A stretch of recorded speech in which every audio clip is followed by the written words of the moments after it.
We'll begin today's presentation by joining palms and then bowing and reciting the four great vows. So you're welcome to repeat along with me. So join palms and bow. I vow to deliver innumerable sentient beings. I vow to cut off endless vexations. I vow to master limitless approaches to Dharma. I vow to attain supreme Buddhahood. Thank you all for joining today. For this talk, I would actually like to start us off with one of my absolute favorite stories from the Buddha's time. And this is one that you might have heard before, but it's one that I find I can't hear too often or share often enough. So in this tale, Ananda finds the Buddha. And Ananda is very excited. And so he tells the Buddha, Buddha, a great honored one, I have just had a tremendous realization and I would like to share it with you. So the Buddha replies to Ananda, please, Ananda, tell me, what have you realized? So Ananda, he sits down, he adjusts himself, he makes sure that one of his shoulders is bare, and he brings his palms together, and he said, Buddha, what I have realized is that good friendship is fully half of the spiritual path. He's looking at the Buddha, expecting to be praised, because to him, this is a great realization.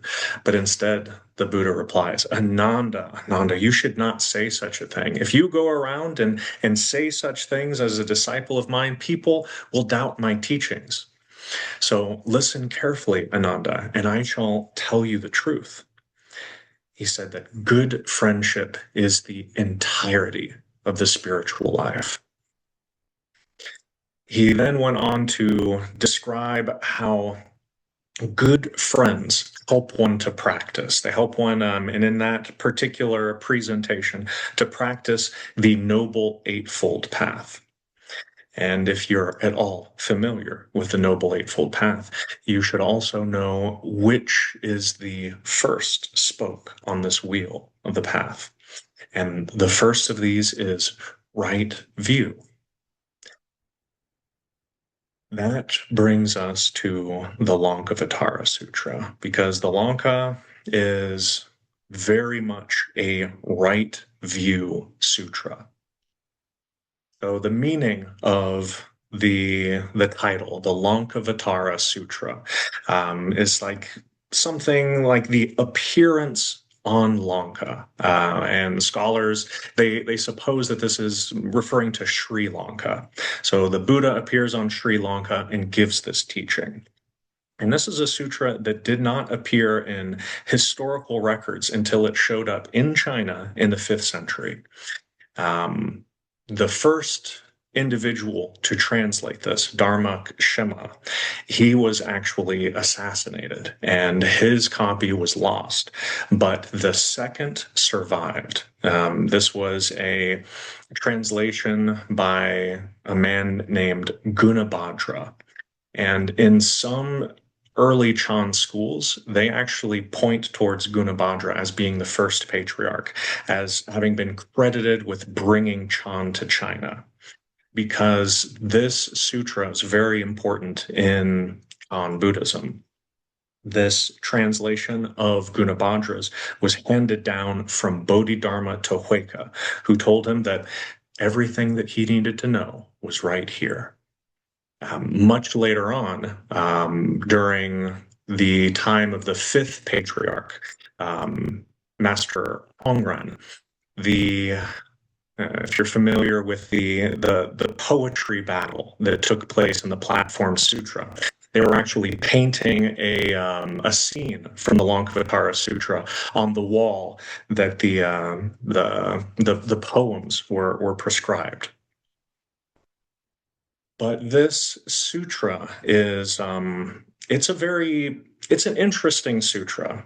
One scholar, Takaki Jikada, he said that the Lanka is merely a mosaic collection of small parts put at random within the frame of a sutra.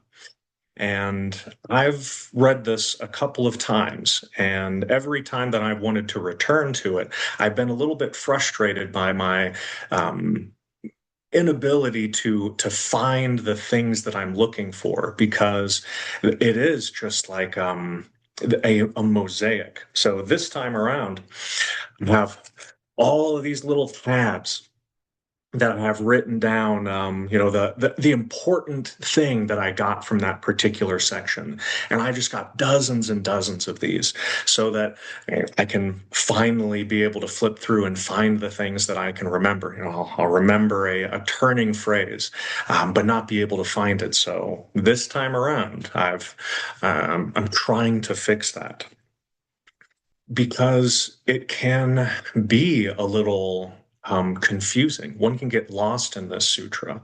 I was describing it to a client, saying that it was like uh, a a machine gun made out of shotguns, because they're just powerful blast after blast after blast. But it can seem like it's hard to aim. But this translation, by Red Pine, I really enjoy.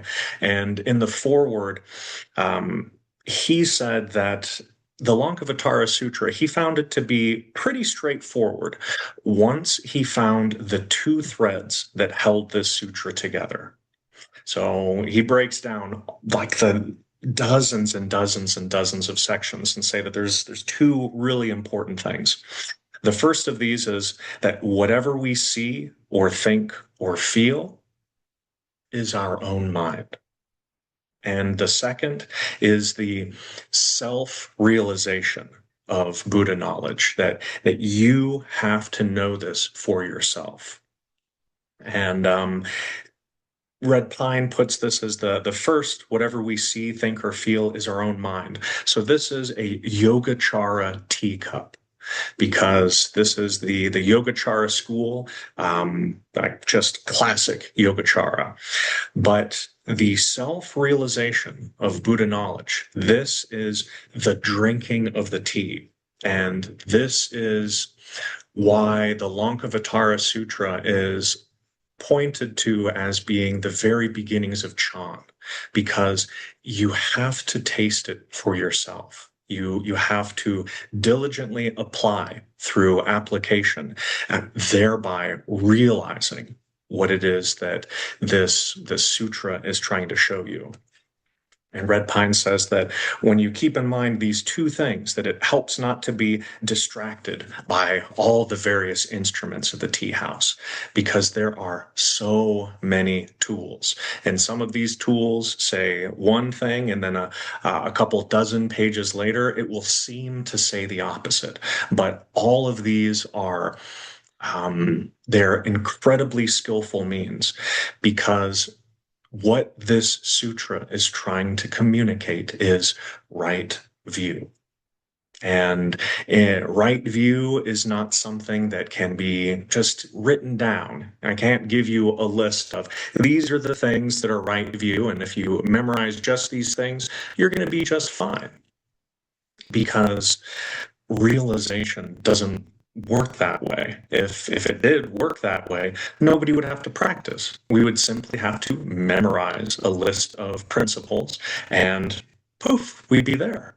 But this isn't how it works. Master Linchi said that all that he cared about was that the students or the practitioners obtain the true and proper understanding. And so right view is this true and proper understanding, that we benefit from having some concepts to work with, but we have to have an understanding that these concepts are like what the Chan master said: poison fighting poison. We definitely need them in the beginning to help cut through and combat or repulse the poisons that are already present within us. But in the Lankavatara, it even says that all of these wonderful lists, all of these skillful fingers pointing to the moon, eventually you have to let go of them. There was a sutra where the Buddha asked Manjushri, what could be relied upon? And Manjushri's reply was nothing. You can rely on nothing. And this nothing is not an abyss. It's not a vacuum.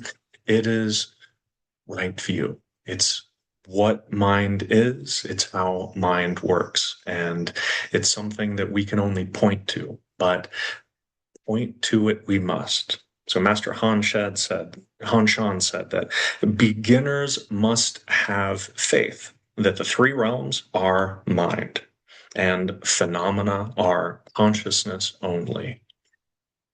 In the Lankavatara, it says that phenomena are merely projections of mind, and that habit energy is the projections of beginningless past. That's the cause of the three realms. So, our first little piece of right view concept that we use is that everything is created by the mind. And there is one other concept that I'm going to advance and explore a little bit today. This is one that I have found to be very helpful, and they use it all throughout the Lankavatara. And I even talked about it a few of my presentations here ago during the Samdi Nirmochana Sutra, because again, we're talking classic Yogacara. So one classic Yogacara concept, which we can find incredibly useful, is the three natures. The way that it's translated in Red Pine's Lankavatara Sutra, he calls it the three modes or the three realities. So we start out with the dependent mode. And the dependent mode is sort of the given. Things appear. Things are appearing. In this moment, we're seeing all kinds of forms. They're being accompanied by all kinds of sensations or feelings. There are all kinds of thoughts, these perceptions that are going. You can see that I'm kind of pointing towards the five skandhas here. Yeah. Form, sensation, perception, mental formations, and consciousness. So these things appear. And this is a position that the Lankavatara says, yes, this is a reality. This is a mode of reality, that things appear, but they don't appear by themselves. They appear dependent upon other things. This is pratitya samutpada, causes and conditions never fail. If you ever come to hear me give a presentation, you're going to hear this term, pratitya samutpada, causes and conditions never fail. This is dependent arising. Things don't go up by themselves. They can only appear because of other causes and conditions. So this mode or this reality, this is the dependent mode, and this is the given. But this is not the way, by and large, that we experience reality. So there's another mode of experiencing reality. And this is translated by Red Pine as the imagined mode. I've seen it translated elsewhere as the conceptual mode or the conceptual nature of things.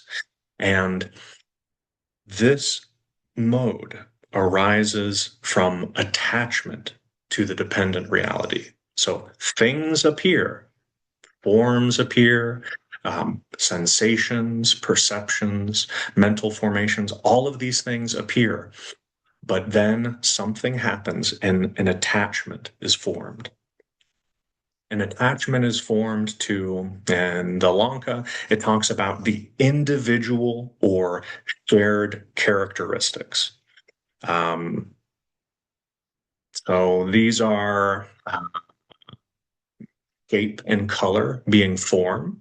So we're all here looking into our screens. I happen to have been pinned, so I should be appearing big on everyone's screens right now. And my individual characteristics, we got the shape We got the lines here in the forehead. We got the glasses, the beard, the beads, all of these things. Those are the individual characteristics of Ian. So we have an attachment formed. And this is an attachment to an appearance, that guy right there, and an attachment to a name. So these are the attachments that the Lankavatara Sutra talks about, and this is what comprises the imagined mode, because we're distantly forgetting this other mode of reality, this other way of relating to things and appearances. And instead, we got name and we got appearance. It's simple, Ian, weird looking guy. He's got all of these individual characteristics and a shared characteristic. Well, an example of that, we'll take a look at that shape. That's a human being. And human beings, they got all these things in common. So this is the imagined mode. We've got the dependent mode where things appear because of causes and conditions. Pratitya samutpada, causes and conditions never fail. And then through attachment to these appearances, through attachments to the names, we have the imagined mode. But we also have the perfected mode. And this perfected mode is free from name, free from appearance, and free from any kind of projection at all. And when we're talking about projection, like any projection, we're talking about the projection of existence. We're talking about the projection of non-existence. We're even pointing towards those much more subtle breaking down of concepts into things like pratitya samutpada, causes and conditions never fail, and the 5 skandhas. So this is the realm where the sutra talks about the personal realization of Buddha knowledge takes place. And within the Chan tradition, I feel pretty confident that they would say that the direct experience of the perfected mode, this is seeing your nature. You're seeing the nature of reality completely free from any name, appearance, or projection. And that this is the heart of the Tathagata, of the Tathagata Garbha. So I have a really quick and easy way that we can see how these 3 natures or these 3 modes are present all the time. These are not separate realities. These are just different modes of experiencing the same reality. So if I ask the question, where do you see me? We can take a look at these 3 natures, and we can see how each of them could experience that question and the answer to that question. So, where do you see me? In the imaginary mode, I see you there. I see you right there on the screen. Easy. I see you right there. But this is the imaginary mode because it's dealing just with these concepts. It's dealing with duality. I am over here, you are over there, and I see you. You are external to me, you are separate to me, and I know you there. But if we are to examine this in the dependent mode, things get a lot more interesting, but also a lot more complicated. Because to look at the dependent mode, right now, you're seeing me is actually light interacting with the sensitive matter of your eye. So here in Ohio, there is the interaction of form with the sensitive matter of the camera. That camera is receiving light. Light is hitting this this sensitive screen, and it is translating all of that data, all of that light into zeros and ones, and it's making an image out of it. And that image is going all over the place thanks to the internet. And on your screen, wherever you're at, or if you're not watching on a screen, you're just listening, that data is being reformed and projected. And it is emanating from the screen. It is emanating from the speaker. And so there is just form interacting with the sensitive matter of the eye or with the sensitive matter of the ear. And an image is projected into visual consciousness, or a sound is projected into auditory consciousness. So we're breaking down the coarse experience of things, the easy labels based on name and appearance, and we're looking a little bit deeper. We're seeing the pratitya samutpada, that causes and conditions never fail. And we're looking into this experience deeper such that we can begin to explore and experience this mind-only wisdom of the Yogacara. Everything that we experience is just like this. So we have our dependent mode that we've now investigated, but we also have the perfected mode. And this is one where, boy, oh boy, is it hard to talk about. Because where do you see me? There is no you. There is no me, and there is no seeing. It's just mind minding mind.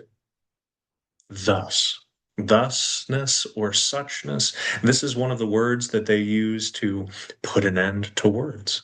This is pointing towards the direct experience of mind, even beyond the subtle level of the dependent mode, because in the imaginary mode, we misperceive that things exist on their own. Like, I exist on my own, the statue exists on his own. But in the dependent mode, we correctly perceive that things are dependent upon other things.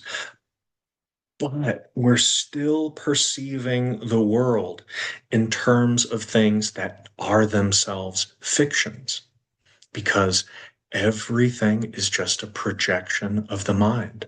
It's just mind. So these concepts, that everything is created by the mind, that all of our experience of phenomena are merely projections of mind, as well as the three modes, the three natures, or the three realities. These are the mind-only concepts that I'm so sorry to burden you with, but these can be very, very useful tools to us in our practice and in really being able to imbibe of this mind-only exploration ourselves. So we started today's talk with good friendship as the entirety of the spiritual path. So how do we apply this mind-only wisdom with people as good friends? What I will say is that in my practice, in my application, this mind-only wisdom is about clarity. Clarity to just see things deeper and deeper, closer and closer as to how they actually are. And this clarity, it naturally and it spontaneously transforms as it reveals. It transforms how you relate to people and how you are with them. And this is not about destroying the perceptions of persons, of people. Um, you would have a really hard time living in the world and interacting if you were constantly trying to destroy the perceptions of people, which naturally appeared in mind due to causes and conditions. Rather, we're just trying to merely recognize them as projections of mind. So the Lankavatara Sutra itself is fairly scant when it comes to um, practical applications. Like I've been through the Lankavatara, and there are two sections which strike me as like more like, yeah, here's how to go about your life. Most of it is just all about this right view stuff, how to contemplate, how to reorient yourself so that you're seeing things as mind only. One of these sections is a pretty strict recommendation for vegetarianism. They say that this is a really good and important thing that you should do. And, this is actually pretty practical, pretty easy to do. The other section is not so easy to do. It said that you should avoid social discourse and sleep, and instead cultivate mindfulness during the 3 hours or the three periods of the night. So this is something that is pretty difficult to do. So when I was presenting the Lankavatara a couple of months ago to my own group of students, I used the four immeasurables. So as we apply this mind-only wisdom to people, naturally, what is going to be there, pratitya samutpada, causes and conditions never fail, are going to be these immeasurables. And in the original presentation of the four immeasurables, you got these four things, four qualities, four actions. You got your loving kindness, you got your compassion, you got your sympathetic joy, and you got your equanimity. And when Shakyamuni Buddha was presenting these, he presented them as a series of practices that radiated outward immeasurably. Hence, one of the translations for them, the four immeasurables. So they have entirely to do with people or with sentient beings, which is why I find them incredibly useful for day-to-day application. So Shakyamuni Buddha, mostly what he or I've been exposed to, and I think that the metta practice was one that Shakyamuni Buddha he presented just tremendously. This was something that he recommended to practically everyone. That you first concentrate on loving kindness for oneself, and then for your intimates, people that you're close to, strangers, people that you don't like or even consider to be enemies, and eventually to all people. So, in the context of mind only wisdom or a right view practice, I prefer to think about these four immeasurables as natural and spontaneous. They will just be there whenever there is clarity regarding sentient beings. So this is not something that you practice. This is not something that you get better at. Like, I'm only doing a little bit of metta today, but because I'm practicing this little bit of metta today, my metta will be bigger and stronger tomorrow. Rather, it's something that is more deeply revealed as the mind settles and becomes clear that these immeasurables are a reflection of mind's intrinsic nature. So I like to start out with equanimity. Equanimity makes a tremendous amount of sense with regards to sentient beings and mind-only wisdom, because with mind only wisdom, we recognize that everything is a projection of mind. And in this way, everything is equal. So this equanimity is not a neutral feeling, but it is an attitude of balance, detachment, and impartiality. Because all of the people, all of the beings that appear in mind, they appear as projections in mind. And the clearer that we are about this, the more even and impartial we'll be able to be with regards to them.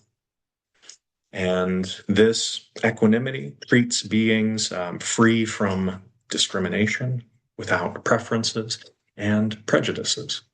It is simply this evenness towards all beings. And it's this evenness that really we can use as a yardstick to determine, is the mind clear right now, or is the mind really cloudy? Because the more clear that the mind is, the more that there will just naturally, spontaneously be this evenness with regards to beings. So in my own personal life, my profession, I'm a massage therapist. So what I do for a living most days, most of the day, is I work with people.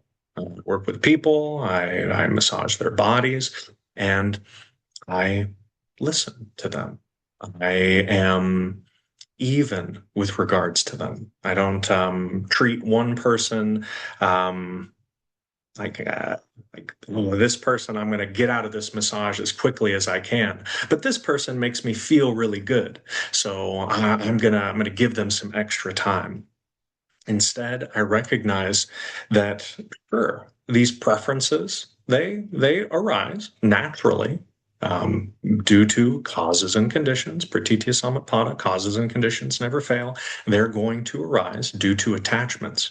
But whenever they arise due to attachments, remember that these are just projections of the mind, and you can let them flow on past and continue with this evenness towards the people that I'm with.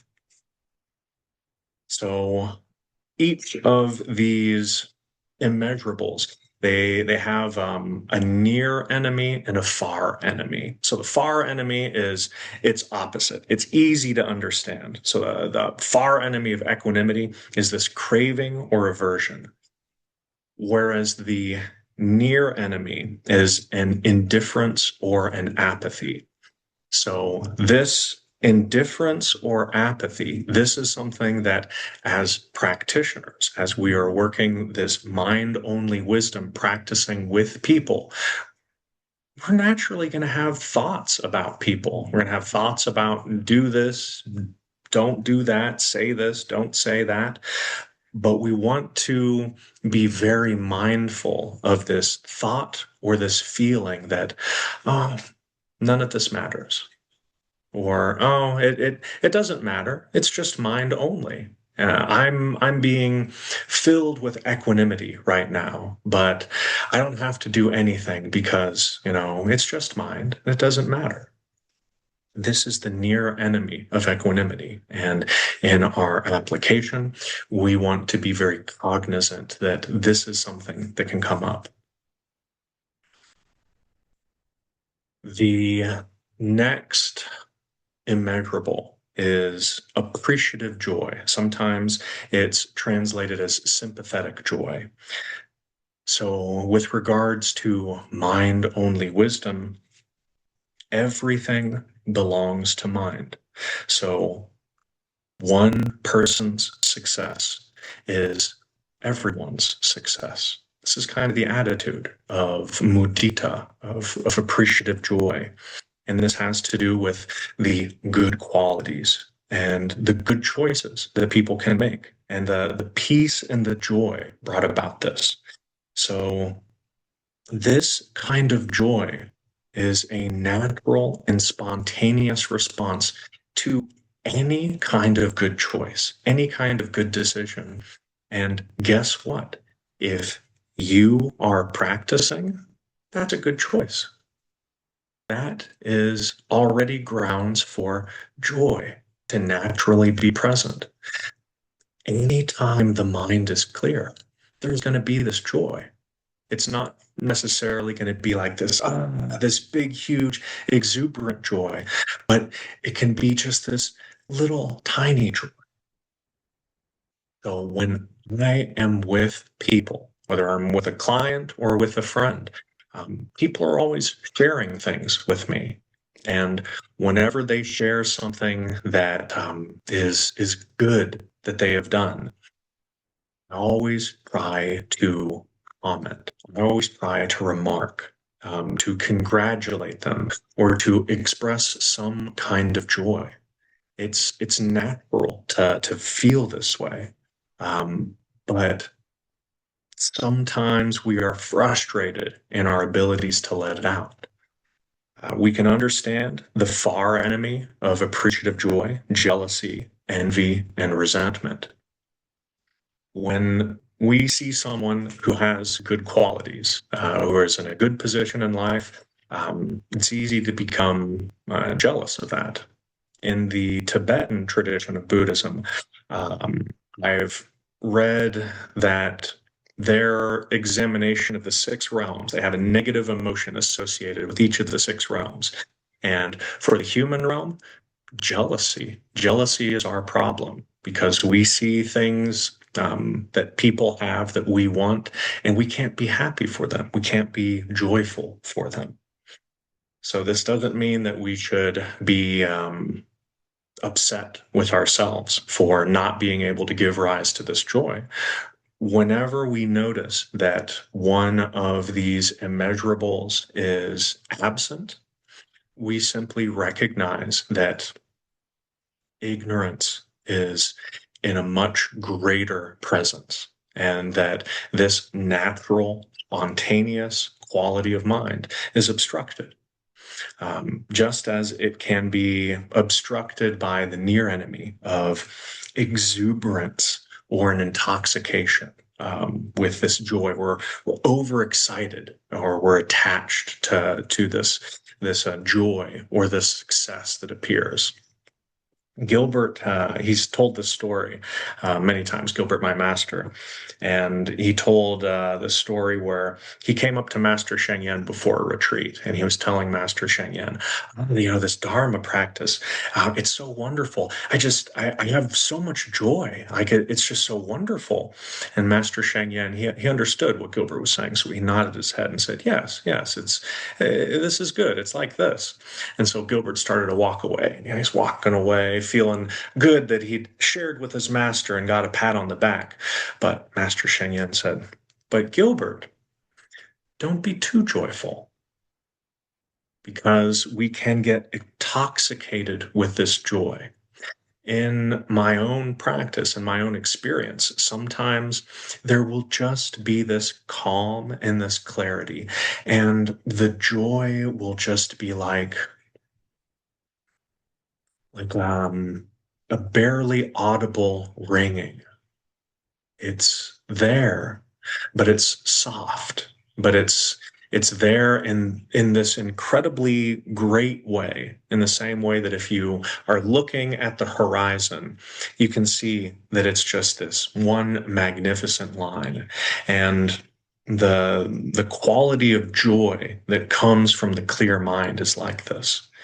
And again, we express this kind of joy with other beings by congratulating them, by sharing the joy at their success, at their good fortunes, at their experiences.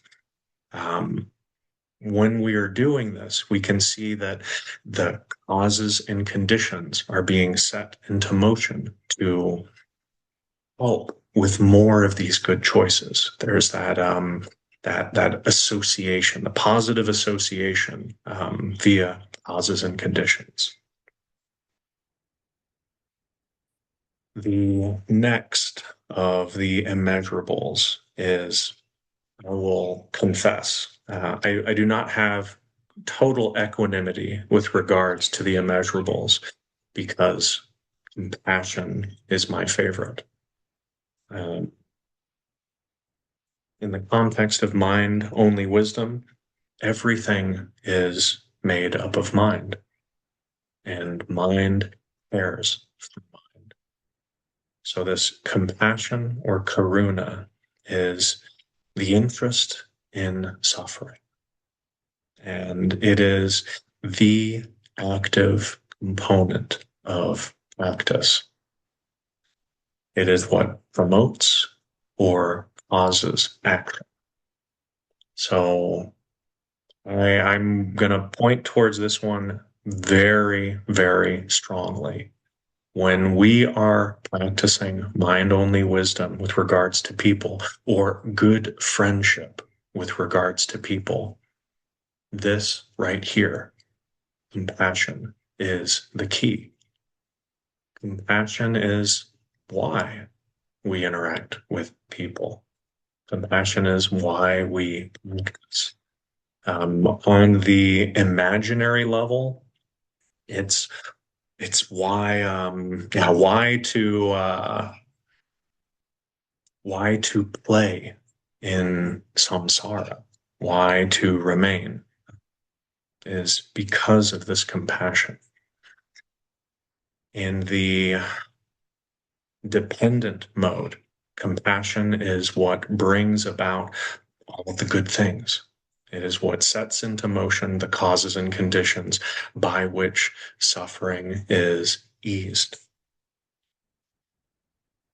In my own life, in my job, this is the cornerstone. So whenever you're interacting with people, let this be your motivation. Your motivation is compassion. And so whatever it is that comes up, whatever projection appears in mind, that you're either going to cause action from it or not, it all comes from this place of compassion. So this is the engine that moves the sentient being.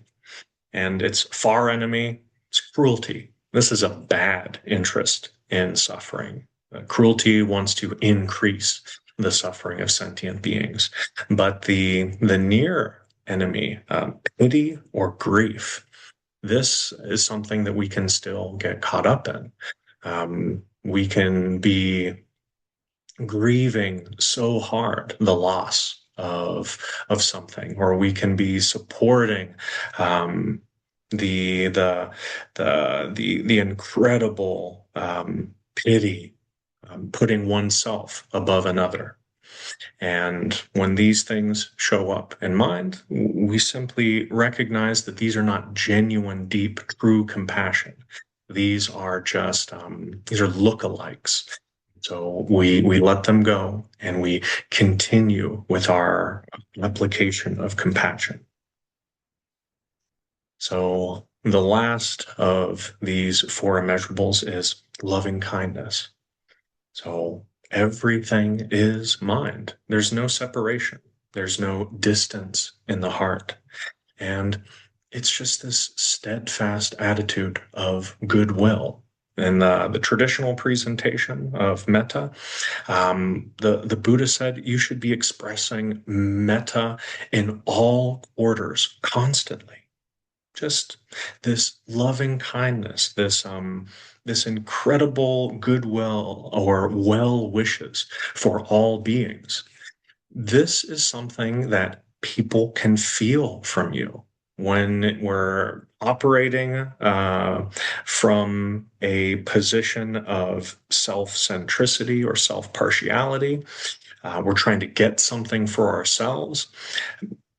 People don't feel this love, but this love, especially when it's constant, is something that stabilizes the mind environment. It stabilizes the mind environment, and it makes permeable these hard boundaries, which in our minds, because of our projections we have created between us, When sentient beings can feel this love constantly, all of those walls start to come down and these windows begin to open.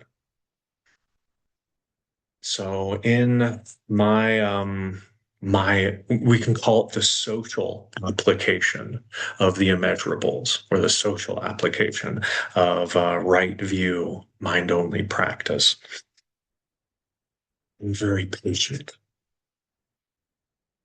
and just always holding this love and compassion in the heart.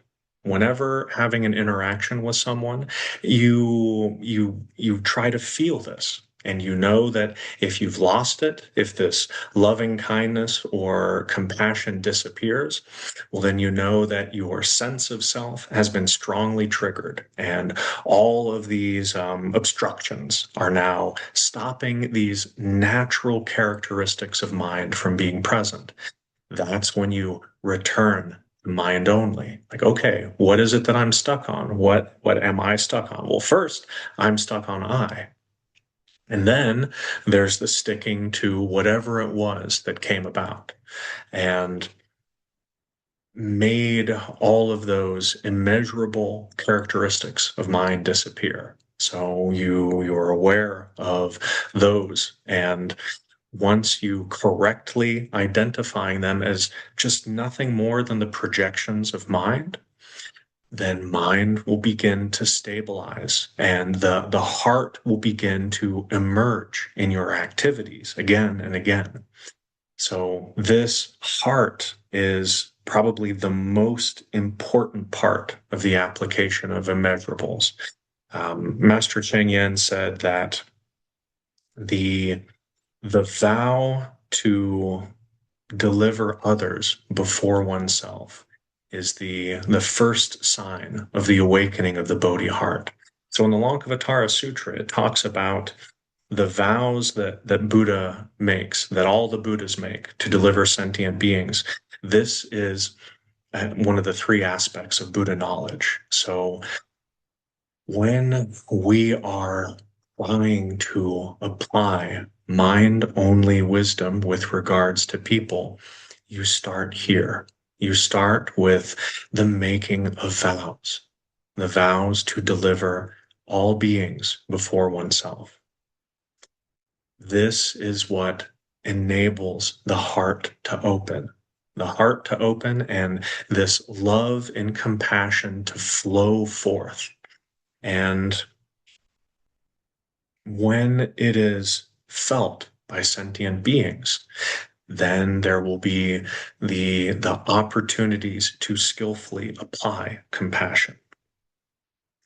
So once we've made our vows, we really have to admit that we as practitioners are pretty mixed up.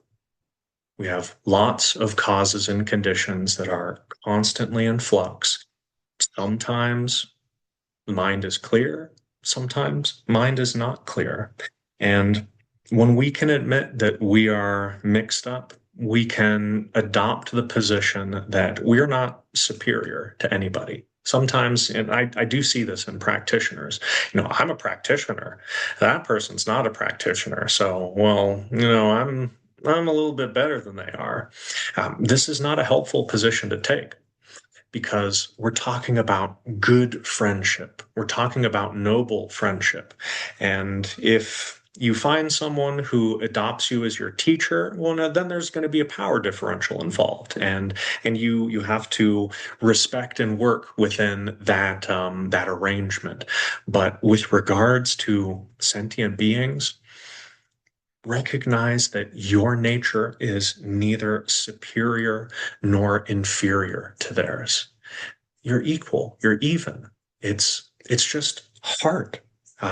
Be clear that it's just the heart trying to connect with the heart. That it's just mind interfacing or connecting with mind, regardless of what it is that you're doing. This is mind only wisdom. This is the practice of practical application. It's very hard for me to come up with like a list of, here are the things that you should do for your practical application, because you're in a different situation than I am. I have lived a different life. I have had a different set of experiences. And so my application is going to be different. Like, just think about walking down the road. If you try to step exactly the way that I step, you are going to look really awkward. Likewise, if I try to step like you step, it's going to look hugely unnatural. And anyone who's watching that is going to go, I don't understand what's going on here, but I want nothing to do with it. So your application has to be yours. But I can share with you just a couple gems about how it is that I apply this. So I've talked about compassion. Compassion is being like that's the key. That's the engine. So whenever I am with someone, I try to remember that this is just mind, that these are just projections. The separation between us is entirely illusory. I am mixed up, they're mixed up. And there's this awareness as mind is revealing itself. Mind is revealing the causes and conditions that are mixed up, entangled, and ensnared in this illusory sentient being. And it's the love and compassion that wants to help with that. And this heart is the same as that heart. So they're already connected. And you have to be patient. You have to be patient. You have to let mind reveal itself. Let the causes and conditions be revealed and be fully prepared to drop your ideas about what mind is revealing. Drop your ideas about what is helpful in that moment. There are so many times, I'm sitting there, I'm working on a client, and they're in distress.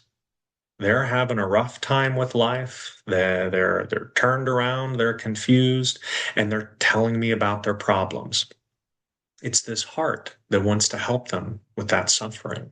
That's compassion. And so there are all of these things that arise in mind, all of these projections, these perceptions, these ideas. And so give voice to these ideas like, oh, well, try to think about it in this way, or maybe try to do that.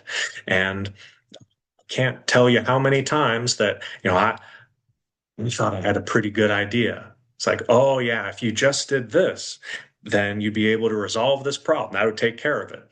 But guess what? It doesn't work for them. So you have to be prepared to drop or ditch whatever your idea is about helping.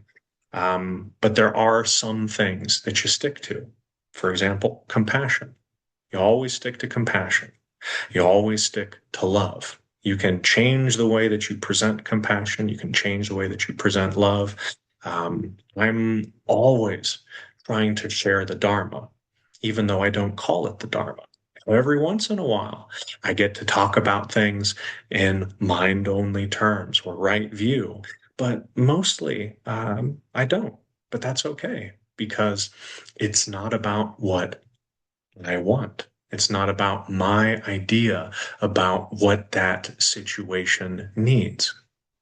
It's about just letting mind flow, being clear, and demonstrating this love and compassion moment to moment to moment. When we can do this, we develop trust. So the people that are exposed to this demonstration of love and compassion, they will eventually trust you. You will develop an affinity with them. That heart will be able to more clearly communicate to the other heart. I have a friend who while going to a martial arts class, we spend a lot of time driving in the car with one another, because it's 75 minutes one way. So there and back, 2.5 hours. And this is week after week after week. And once upon a time, he would get really upset with me about the verbiage that I used because he'd have a different idea as to what those words meant than I do or I intended. And so he'd get really frustrated and he'd bring up walls. But after a long period of time, just continually sharing this heart, dropping my hard ideas about what he needs to do, now there's this trust that's been established. So in my life, I have had the opportunity to do this with a lot of people, my clients. So many people that I see in this way. And so this relationship of trust has been established. But wherever we go, we are always developing this relationship of trust because as practitioners on the Bodhisattva path, we're in this for the long haul. So every single person that you meet, every single person that you interact with, this heart of love and compassion, even if you don't have an opportunity to express it any more than just a smile, that's all that the situation allows for. You are still developing this affinity so that in a future lifetime, you'll be able to help them a little bit more. They'll be able to trust you a little bit more. Every interaction that we have with people is this way. So don't be driven by a need for an immediate outcome. It's just about mind. Mind caring for mind. When we talk about sentient beings appearing within mind, the immeasurables are there. They're not something that we have to make up. When there is clarity, this mind-only clarity, they're present. And when there's an opportunity for an application of them, do it. Be fearless. Make mistakes and learn. Because you're going to misinterpret all the time because we have layer upon layer upon layer of subtle attachments. And this is fine. This is pratitya samutpada, causes and conditions never fail. None of those attachments belong to us anyway. They belong to mind. And so when you are clear that you are mind, everything appearing within mind is a projection, this heart will be freed. This heart will be freed to bring benefit to sentient beings. So this is what I have to share with regards to mind-only wisdom and people. So this is good friendship. This is noble friendship. But it's not a friendship between two parties. It's just the recognition of mind being on all sides and all of the divisions as being naught but illusions. So make your vows. Be mindful of mind only. Everything will flow from there. And if you need to check, look to the Four Immeasurables. So I wanted to read just one section from the Lankavatara to close. If I can find it amidst my forest of apps. So in Chan presentations, like the ancient masters, they often present from the absolute. Today, my function, my role has been to present from the relative. So just trying to stretch open, not be so harshly confined to the imaginary mode, but instead be able to appreciate and demonstrate a deeper understanding. So this next section that, boy, I just love it. This is presenting from the absolute. Nothing arises from causes and conditions, nor does anything cease. At the heart of ceasing and arising arise conceptions of causes and conditions. So in the dependent nature, things appear to arise and things appear to cease or disappear. And from this, we have conceptions of causes and conditions. This isn't to stop ceasing or arising or the continuity of causes and conditions, only to stop foolish people from misconceiving causation. We're trying to just open up beyond even the subtle appearances of causes and conditions, the subtle appearances of these four immeasurables.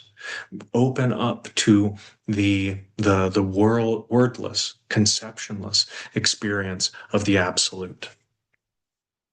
Something existing or not due to causes, no such thing occurs. The confusion of habit energy, from this, the three realms appear. In truth, nothing arises from causes, nor does anything cease. Regard conditioned things like flowers in the sky. Let go deluded views, the grasping and the grasped. So any sense of duality, any sense of change or separation, this may ring a bell familiar from the Diamond Sutra. Nothing has arisen or ever will, nor do causes or conditions exist. Nothing exists at all. And these are nothing but words. So for my talk today, these are nothing but words. But underneath the words, motivating them, causing them to appear here, I hope that you feel this heart. I hope that you feel this heart and have an interest in realizing it further. As Master Lin Chi says, there is no end to this trashy talk. But for right now, I shall end this particular phase of it. Thank you all so much for coming and listening. I learned much.